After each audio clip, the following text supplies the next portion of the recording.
Good afternoon.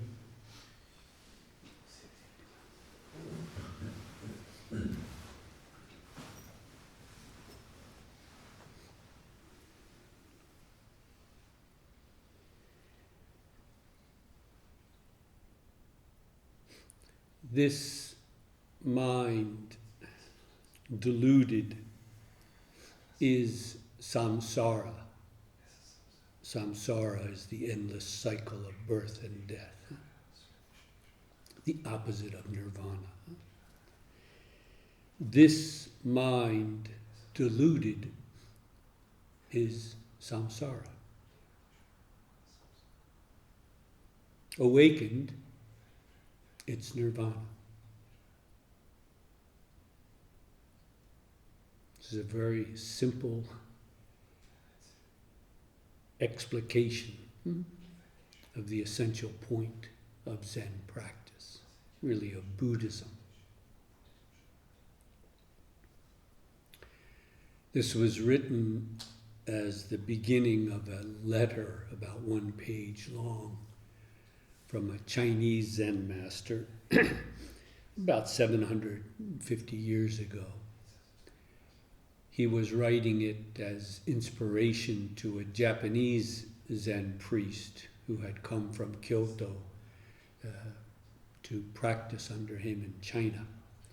Eventually, this Japanese priest became a master himself and is one of the priests who brought, so to speak, Zen from China to Japan.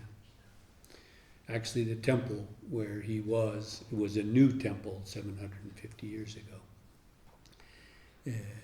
Is a temple where a friend monk of mine who trained at Tofukuji was. He's now the head priest there. Strange how these karmic connections, karmic affinities work. That temple is also connected with Mugai Nyodai, who's one of the great Japanese female Zen masters. But this letter, about 1 page long, begins very simply, about 8 characters. This mind,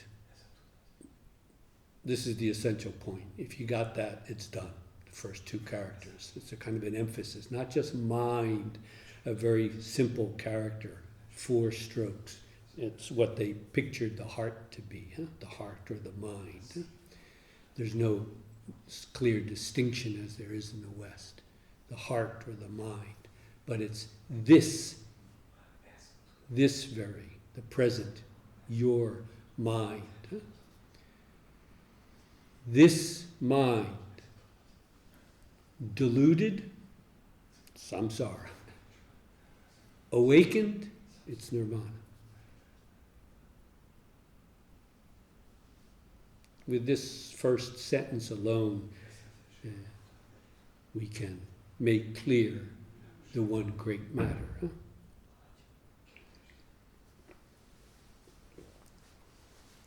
First of all, he's speaking about what?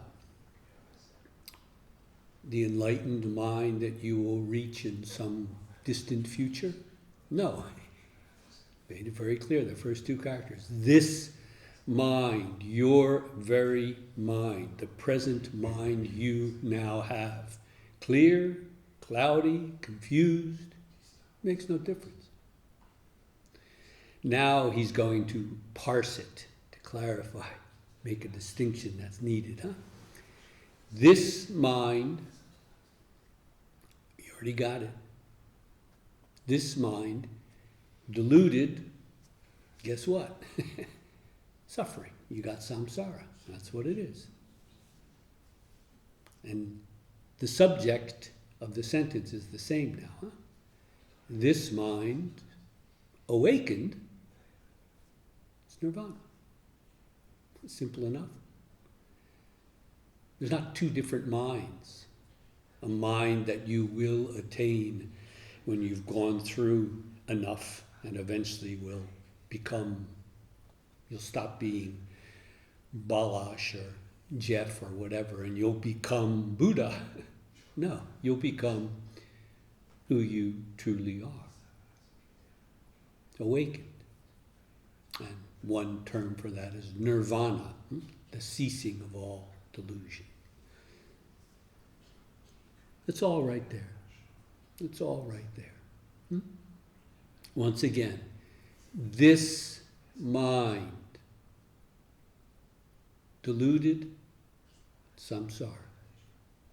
Awakened, it's nirvana. So you can stop playing around with trying to get somewhere. There is nothing else than this mind. But the value, perhaps, of some practice to make it clear, to realize it thoroughly, could be helpful.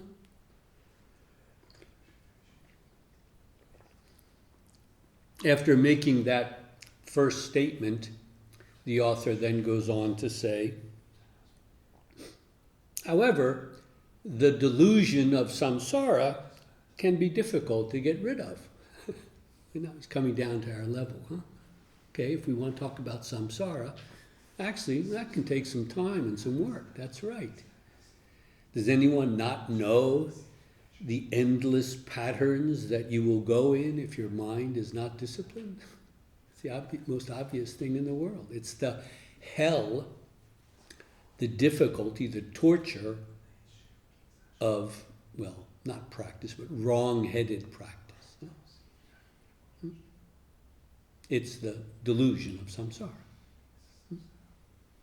So he then bends down out of compassion for the seeker and says, okay, yeah, it's true.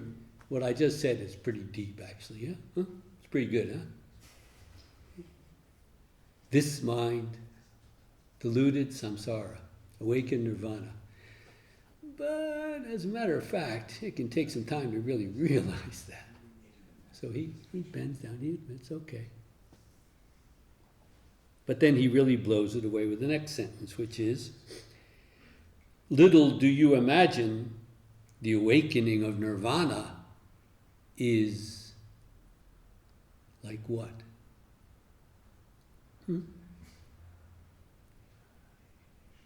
He admits on this practical level, yeah, it can take some work. It does take some work to fully realize this fact. But when you have, he puts it, because the person he's writing to has not finished his practice yet, little do you imagine, you don't yet know, the awakening of nirvana, this is what we're going for, right? Is like what? What is it like? If you've touched it, tell me, what is it like?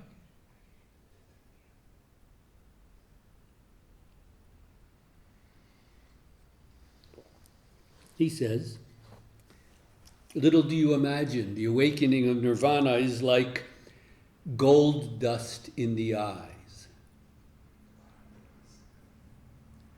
Do you understand? It's actually, must have been a common, ordinary, not a Buddhist, but a everyday expression in China way before this time, because in the record of Rinzai, so we're talking 400 or so years before this was written, Rinzai Zen, the father of Rinzai, There's a very famous exchange in the record of Rinzai where someone says, gold dust is precious, right? You know, gold, a bar of gold, boy, that's really, really, But even the dust itself is quite precious. It's gold. Okay? So gold dust is precious, but in the eye it blinds. Get it in your eye and it's not precious at all. You got to go to the eye doctor. You've got a problem. Pyotr, what is he saying?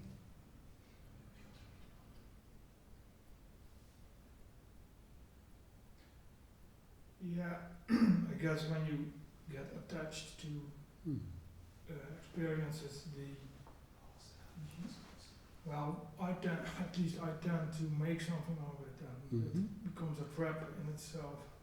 Exactly. So if it's really the awakening of nirvana, there's no problem. But often, well, it's approaching, getting closer, touching it, little gold dust, not the bar itself, but a little. So he makes it clear with this very concrete, you know, metaphor. It's a metaphor. Gold dust is precious, but in the eye it blinds. Everyone knew this expression. Anyone knowing the classical Chinese as this Japanese monk would immediately get this. Huh? Again, little do you imagine the awakening of nirvana. He's what he's really going to tell us now, huh? Is like gold dust in the eye.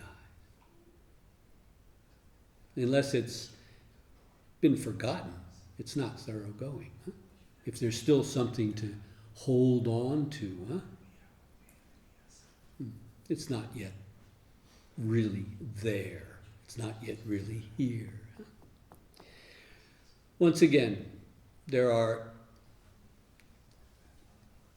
numberless expressions in Zen. This is just one of them. But a friend of mine is now the head priest at this temple, oddly enough. So I thought it would be nice to give a little PR. Actually, that priest, Shinsan Egami is his name, huh? But as a monk he was called Shinsan. About 15 years ago he came with me to Japan, and he was the Keisaku, for retreats in Germany and in the Netherlands. I don't think there's anybody here that was there for those retreats. He came a couple times. He's now the head priest at that temple. So it's a big world, but a small one. Once again, this mind deluded is samsara. Awakened, it's nirvana. However, the delusion of samsara can be difficult to get rid of. The nuance being so work hard at it, huh? Give yourself to the practice. Just to make sure you don't get stuck there, though, he puts the finishing touch. You don't yet know. Little do you imagine that this awakening of nirvana is like gold dust in the eye. Consider well. In the depths of your practice, there's a time where you have to realize it takes some work, some discipline. Why we have a retreat. There will also be a time where you need to realize gold dust is precious, but in the eye it blinds.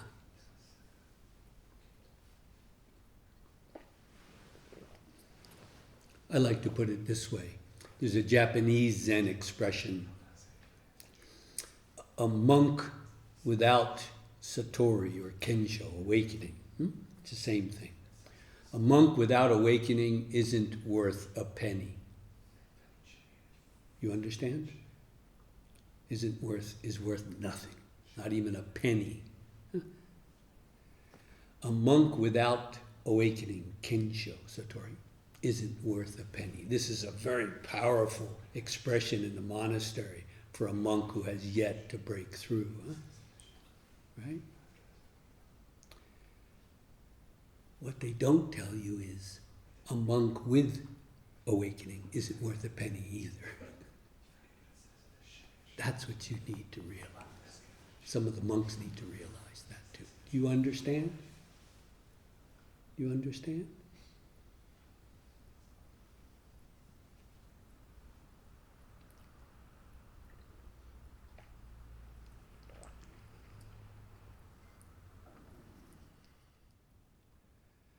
I've taken up the following statement before, but the more I take it up, the more it's clear how valuable it is. It's one of the, I would say, one of the greatest expressions of Japanese Zen. You can take most of what Dogen and Hakuin wrote and put it in a box and throw it in the trash, in the compost heap if you want, compared with this. This is from Bankei. Bankei was a rather eccentric Zen master who lived a little bit before Hakuin. So we're talking 300 or so years ago. He would have passed away. He was famous for what's called Fusho Zen, or unborn Zen. In the Buddhist sutras, it speaks of the unborn, the undying. Not a common expression in Buddhism, but Bankei, who went through great austerities, almost killed himself basically practicing, finally realized it. And when he did, he expressed it as all things, everything is wonderfully resolved in the unborn Buddha mind. It's all resolved. It's all done in the unborn Buddha mind. What does he mean? The born mind is the reflective self-consciousness that we live in. We create a world and then we try to live in it. And we try to get the people we don't like out of it and the people we want into it. And we lose sight of this, the real world. We literally live in our heads. Does anyone not know what I'm talking about?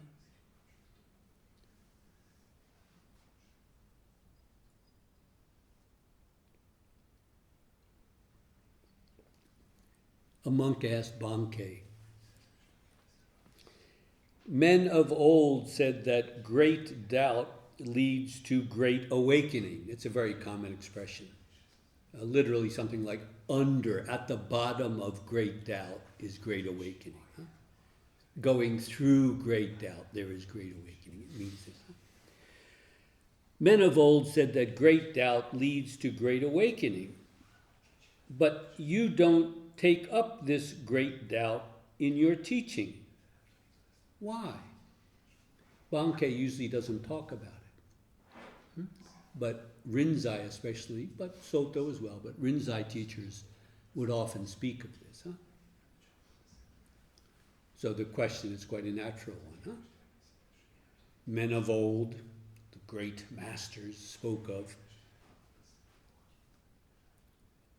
literally under the great doubt, there's great awakening. But you don't talk about it. Why? Okay. Bankei's response. Long ago, when Nangaku went to the sixth patriarch and was asked, what has come, or who has just come, Nangaku was completely lost. His doubt lasted 8 long years. Finally, he could answer.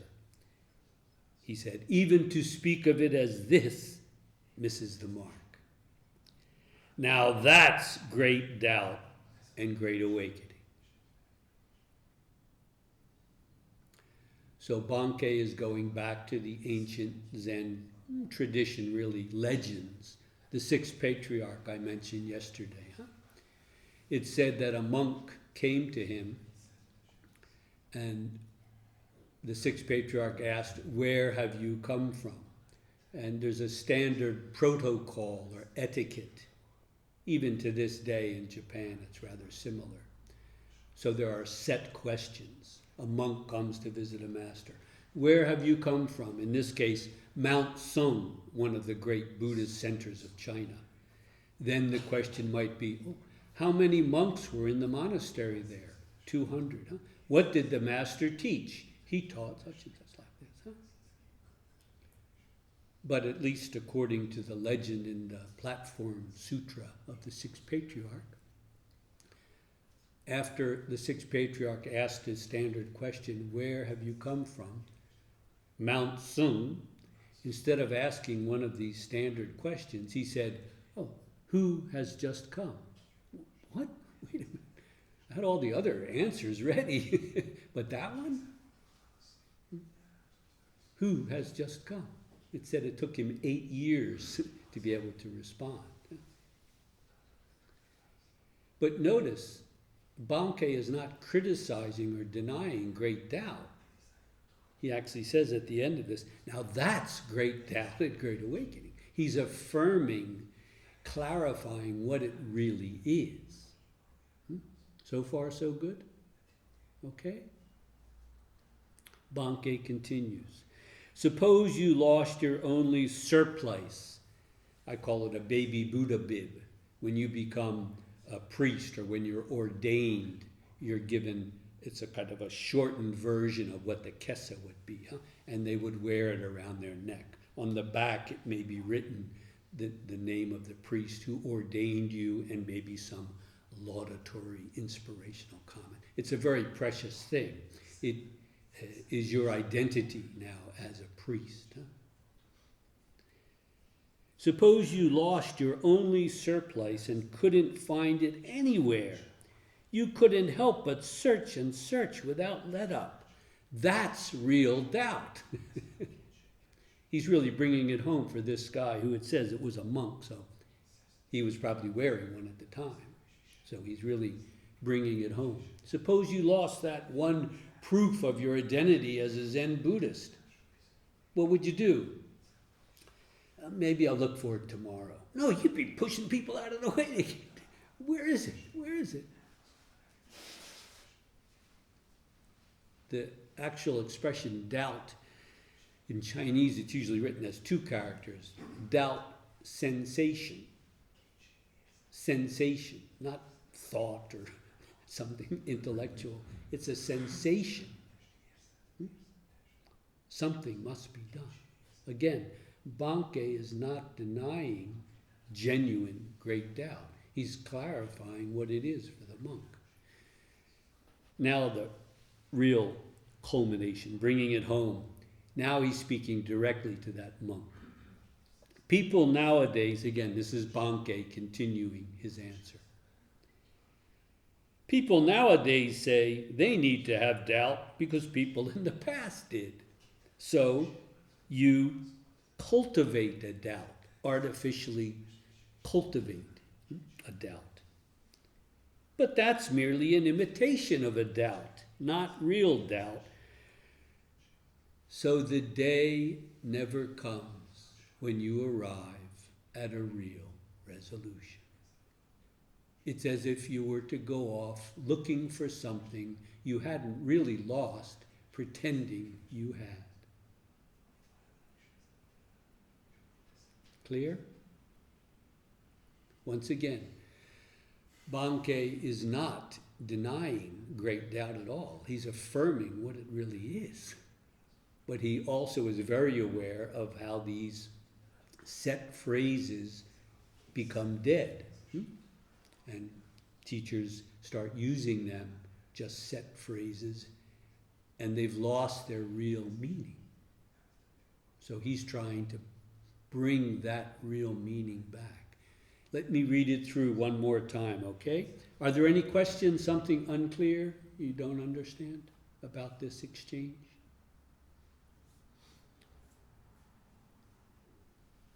So you can now throw out 80% of Dogen and 70% of Hakuin maybe, huh? But keep Carl's talk for today, huh?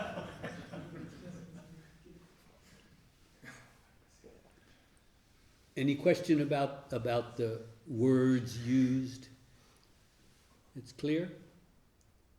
I'll read it through one more time, huh?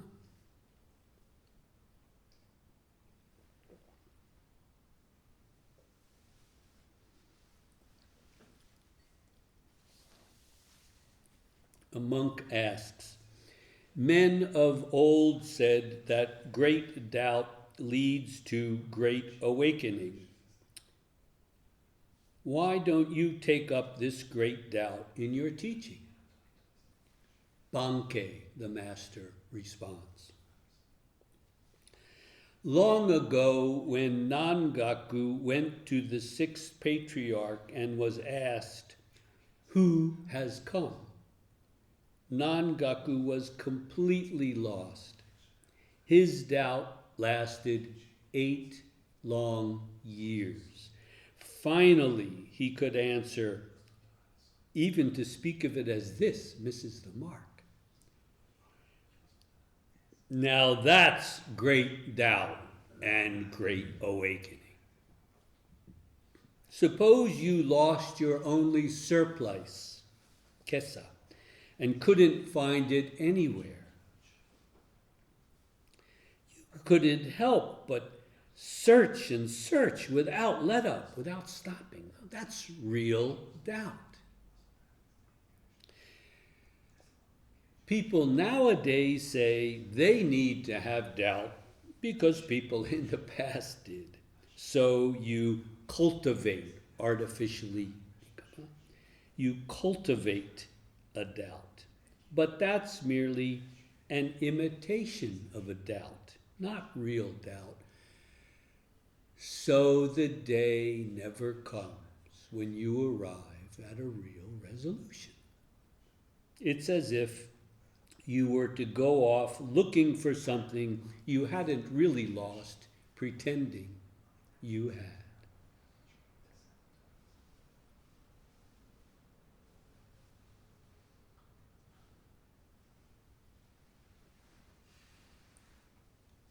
What is it really to arrive at a real resolution?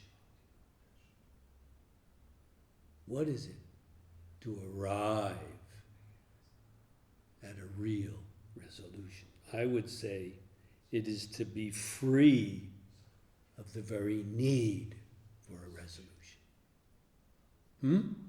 To be free of the very need for a resolution. Otherwise, you just keep chasing after one thing or another.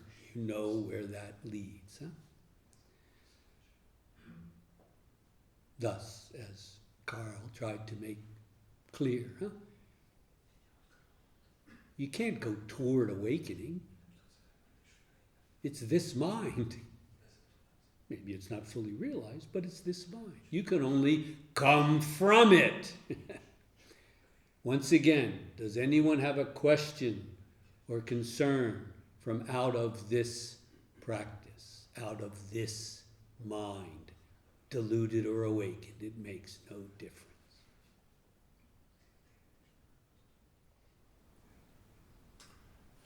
Maybe isn't the great doubt is just simple dukkha in a more personal and conscious way? In a sense, yes. I would put it this way. The great doubt, unresolved, not yet resolved as great awakening, is dukkha. It's basically the same thing. But we can say dukkha is the basic condition of human existence. And again, it doesn't really mean suffering. Everything is suffering. No, there's joy and happiness and pleasure just as much as there's pain. But it's that very endless wavering, wanting to have more of this and get away from that. This is dukkha. It's not just pain or suffering. It's the endless wavering. The fact that this mind cannot come fully to rest. That's dukkha. We can say great doubt is the deepening of that until it finally bursts open as awakening, because it's there. Again, taking this expression literally at the bottom of, at the root of great doubt, great awakening. So, dukkha, the first noble truth, dukkha, dis-ease, is basically the same as the great doubt, but it's usually not realized. The great doubt is when it's become total, it's become realized, and when it reaches its peak, that's when great awakening can burst forth from great doubt. It doesn't have to be conscious. Some people have a very deep sense of doubt, and this drives them. Great, that was my way. But it's not necessary. As I've written about in the backwater reads. Great doubt, great contentment.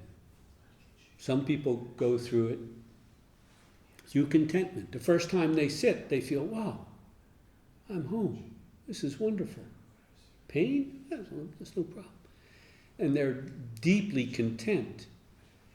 And if they take that all the way and don't just sit, as we spoke about yesterday, sit there and dwell in this relative mind state, but actually go all the way through that contentment, it's no different. It's no different. But you have to go all the way through it, just as you have to go through all the way that great doubt. But you end up at the same place. One is not good, one is not bad. You might say there's different temperaments. There's different characters. So one of the values of this thing that Bankei is saying is you don't have to think up, I need a great doubt. I read about all these Zen masters and what they went through, so I need to do that. No, you don't.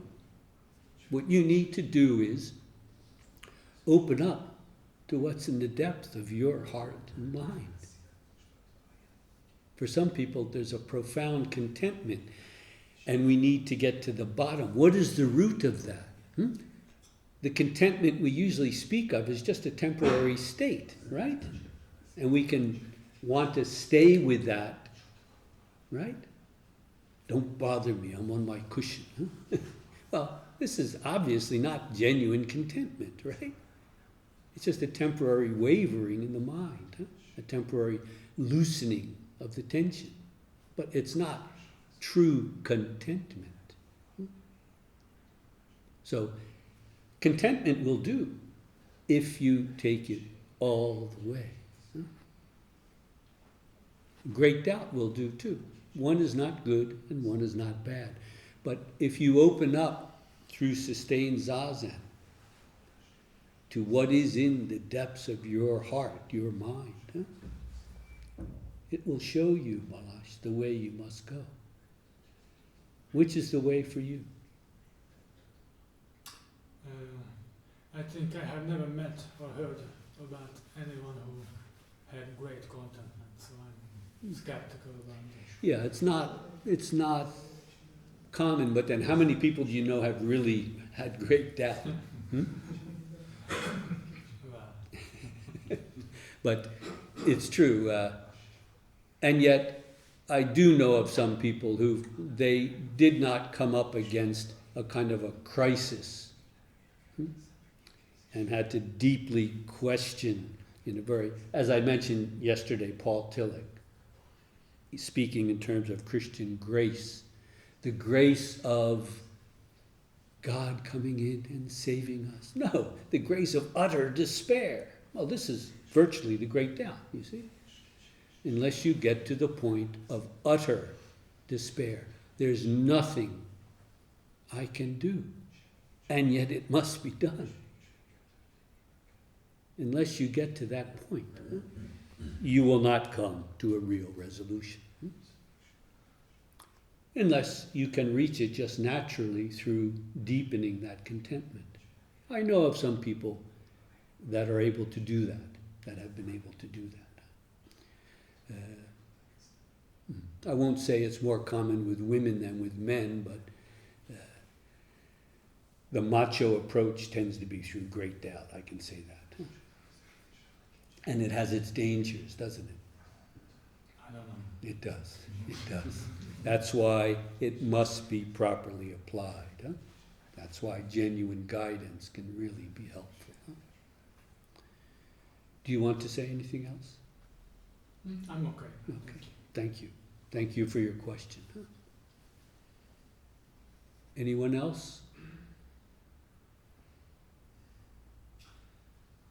Yes, I Ben. have a question about doubt and doubt sensation. See how I'm going to put this.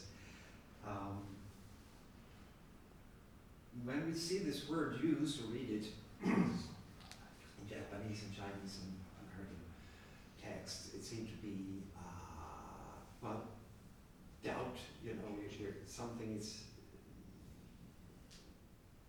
what would be stronger than nagging, we have some either a specific question that's tormenting us or some sort of vague but persistent sensation of questioning. But it seemed like some people using the word doubt, or the Japanese word, like hakuin, for example, they talk about a very specific sensation that seemed to be something a little bit different. I think it was a long time since I read this, but I think Hakuin talks about feeling like he's in the middle of this enormous block of ice. Yes. And there are a couple of other examples like this, and they sort of stuck with me because when I was young, on a few occasions, I slipped into states where suddenly I didn't know who I was. I couldn't remember my name or where I was, and the first time it happened was very frightening. It was like a depersonalization kind of experience, but it wasn't, because it happened later, and then I didn't freak out, and I realized, oh, my body works, it knows where to go and find its way around. But in that really weird non-sensation, suddenly I had a super cogito experience, like, what is seeing this? Who is experiencing this? And it was very, very powerful and very strange, and also a very sort of bodily sensation. It seemed to come, that seems to be one kind of doubt, but it's very specific. Do you understand the question? Yeah, well, it's got to be all-encompassing.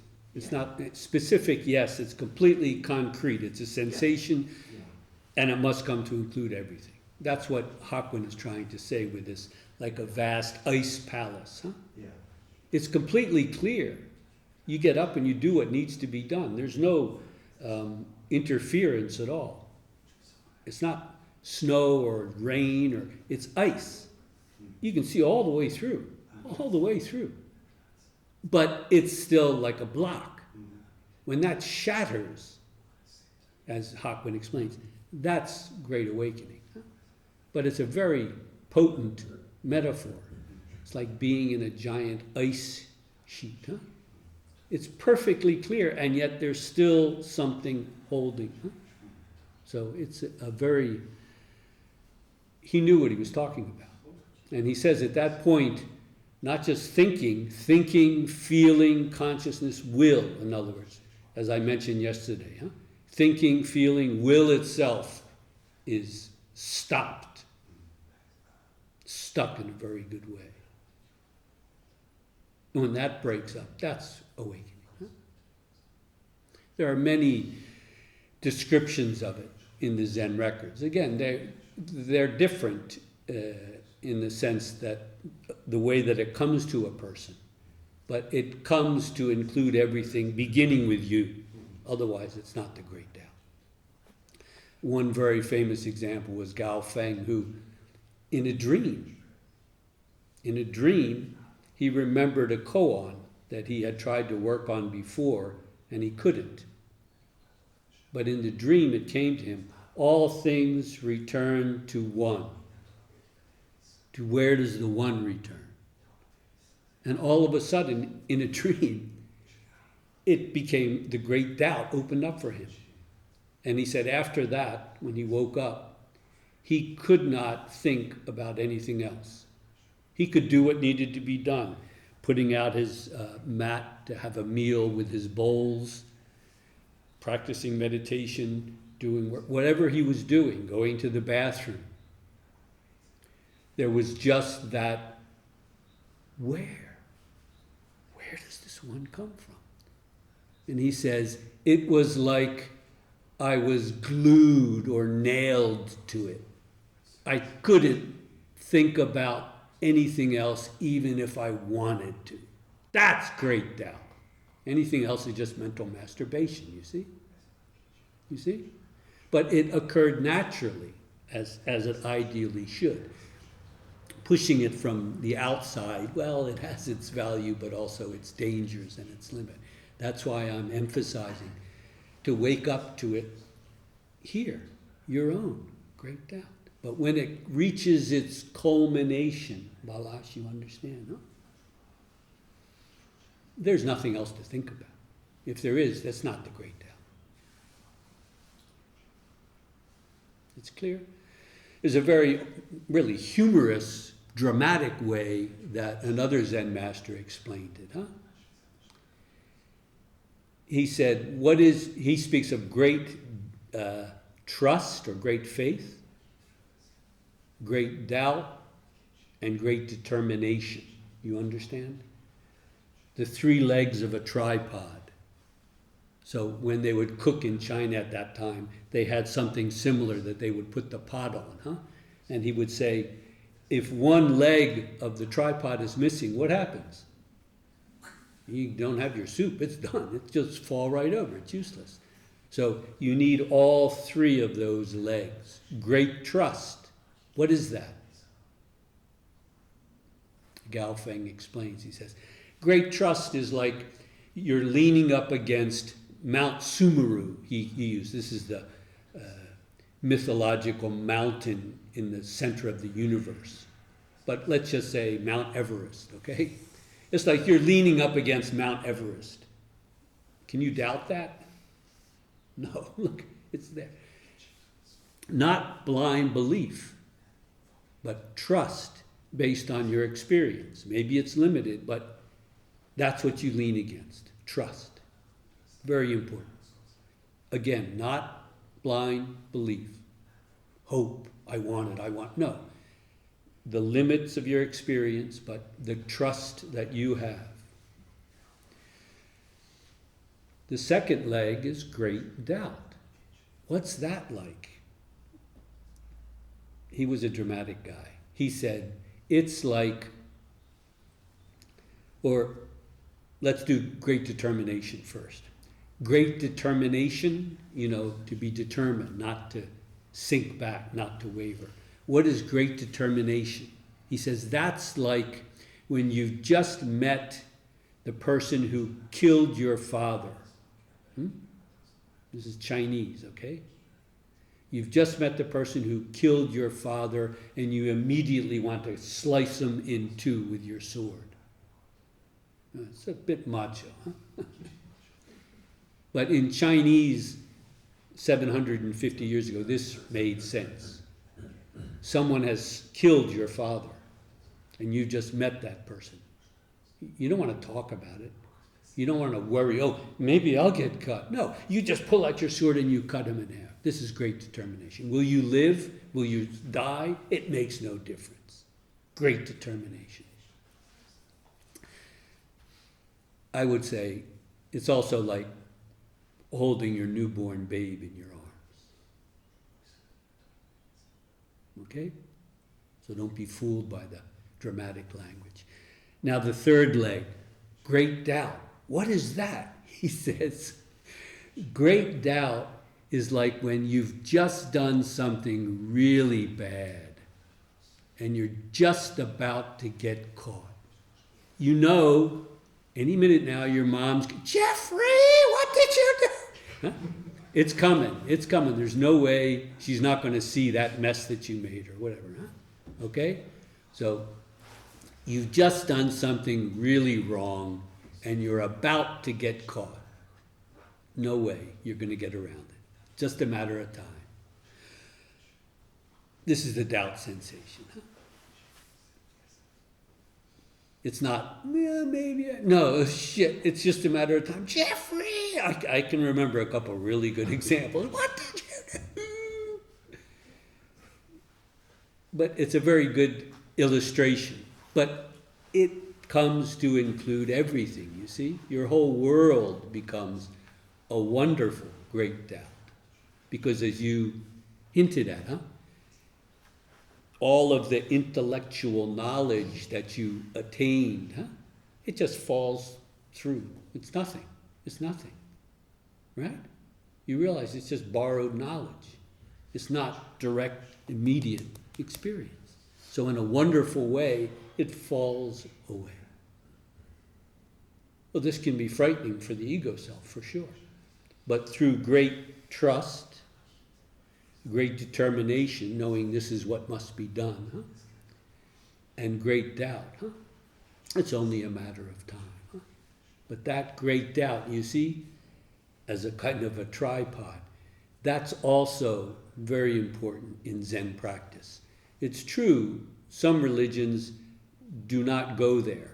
Doubt is a sin. Even in Buddhism, ordinary intellectual doubt, cognitive doubt, is considered something that hampers you, that prevents you from practice. It's true.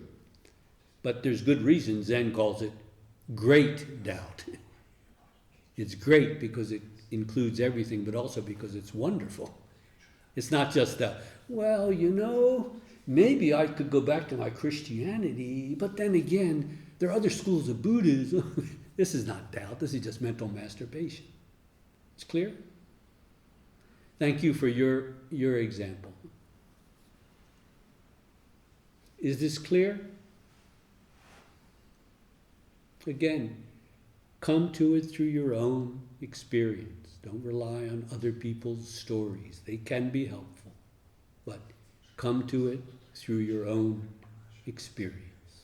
Then you won't be fooled. Thank you for your comments and questions. Let us continue on together.